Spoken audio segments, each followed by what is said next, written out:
Ladies and gentlemen, boys and girls, it's Diego with the beautiful Karina, my lovely prometida, and we are in our K1 visa hurry up and wait mode. We're waiting and waiting and waiting for our K1 visa to get adjudicated at the service center in California.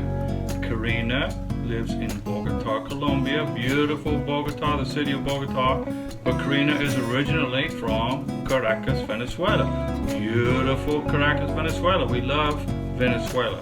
And I live in the panhandle of Florida, just east of Pensacola, north of Navarre Beach. And it's getting nice and summery out there, and I'm gonna start getting a nice tan as I just love the warm weather of Florida. Now this video is about people are getting confused about the I-134 Form I-134 Declaration of Financial Support. It used to be called Affidavit of Support, now it's called Declaration of Financial Support. And people keep asking me the same question about page 4 of this 13-page form. So come on along and I'll explain to you page 4. The I-134 Declaration of Financial Support is a form that is filled out by you, Mr. Sponsor, Miss Sponsor, that you are going to promise Uncle Sam, the U.S. government, that your beneficiary, your lovely future bride or groom, will not become a public charge on the taxpayers of the United States. But there's some confusion, and you bring this form, you fill out the form, okay, and you give it to your beneficiary, and he or she brings it to the face-to-face interview at the U.S. Embassy.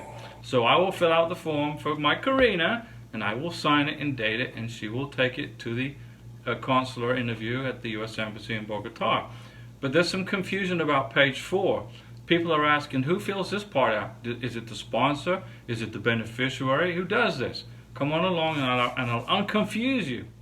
On page 4, part 3, which is like halfway down the page, Mr. Sponsor, Miss Sponsor, your information goes here. This is your name.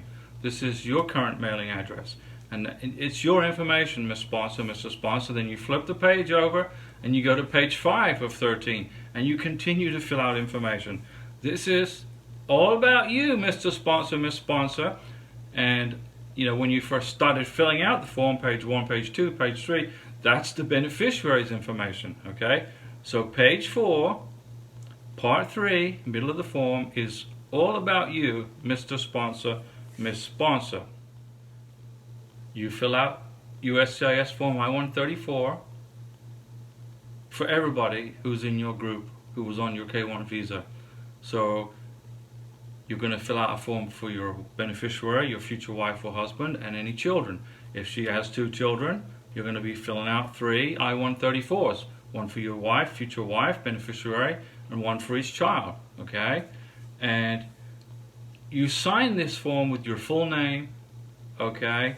And you're signing this form under the penalty of perjury. So you don't need to get it notarized because your signature is sufficient because there is a statement in there that says you are signing this form under penalty of perjury, okay?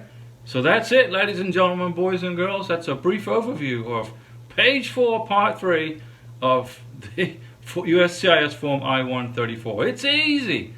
Soon you will have your K1 visa in your hand, and don't forget, you bring this 13-page form to the visa interview, face-to-face, along with your tax returns, tax transcripts, and all the other documents that the embassy tells you to bring.